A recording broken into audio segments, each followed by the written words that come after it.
Hello viewers, welcome to another lecture of digital communication. This is conducted by Ganon, which is powered by Wishback. I am Professor Aditya De. In this segment, we are going to discuss the elements of the digital communication. The digital communication consists of transmitter, channel, and the receiver. In the transmitter section, we have source. After that, there is one source encoder. The source encoder consists of three parts. One is sampling, second one is compending, third one is encryption. After the source encoder, you have channel encoder. The channel encoder just encodes the transmitted signal. Next, the transmitted signal is modulated through a modulator. After the modulation, the signal is transmitted to the medium. The medium may be air, may be optical fiber, may be water. After the transmission, the signal is demodulated at the receiver. After the demodulation, channel decoder is used to decode the transmitted signal. Then the source decoder is used to retrieve the original signal. After that, the signal is reached to the destination. Let us discuss the function of each block one by one. The first is source. In the source, a digital signal is generated. And you are already aware of that digital signal has two levels, either high or low. This high level you can represent by +5 or maybe any other voltage value. And the low level is generally denoted by -5 or any lower level voltage value. There is one part in the digital communication known as sampling.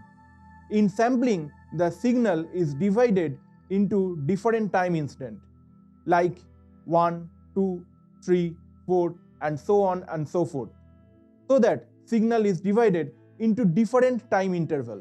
This capital T is known as the signal interval. After the sampling, there is one quantizing part. What is a quantizing part? After the sampling, you will get the different value of the signal at different instant of the time. And this different value will be converted to a digital value. Say we are taking a 3-bit quantizer. Then the value will be represented from 000. After that, it will be 001, then 010, next 011, 100, 101, 110, and lastly the 111. This is known as a 3-bit quantizer of the signal. There is one segment in the digital communication block which is known as compending.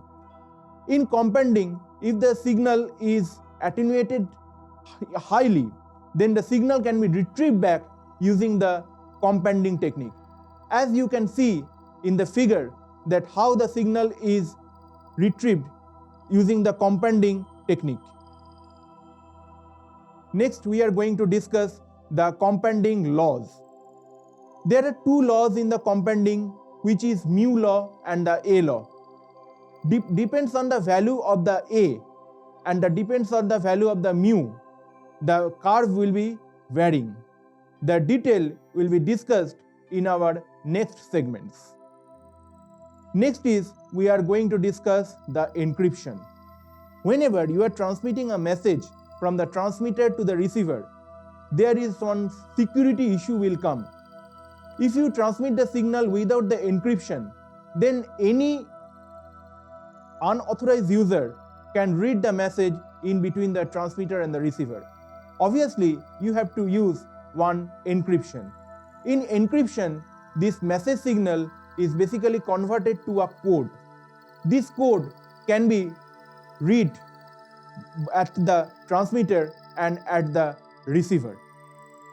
Next, we are going to discuss the channel encoding. In channel encoding, different signal is transmitted through the channel in different format. The signal may be a long sequence of the 0 after that 1, or it may be 101010 format, or maybe 010101 format. Next, we are going to discuss the modulation technique. In modulation technique, you have already aware the baseband signal and the carrier signal in my earlier lecture. The baseband signal is basically a lower frequency signal, and the carrier signal is basically a high frequency signal. The function of the carrier signal is to carry the low frequency signal, as we have discussed earlier. So by combining this low frequency signal and high frequency signal, modulation is done, and the signal generated after the modulation is known as modulated signal. In digital communication, we have ASK, PSK and the FSK type of the modulation. Now let us discuss about the channel. Channel is basically one medium. The source or the transmitter is transmitted the information through the channel to the receivers or the destination. The person at the receiver may give feedback to the transmitter for the improvement of the transmitted signal. By this closed loop system, the total communication system can be improved. Now let us discuss the types of the communication channel. Communication channel is generally of two types. One is guided or wired, another is unguided, which is wireless. The wired medium is of three types. They are twisted pair, coaxial cable and optical fiber. The unguided or wireless type medium is of three types. They are terrestrial microwave, satellite microwave or maybe broadcast radio. So, what we have discussed today? We have discussed today digital signal source, sampling, quantizing, compending. After that, we have discussed encryption, channel encoding, modulation and the conception of the channel. That's all for this section. Thank you viewers. Bye.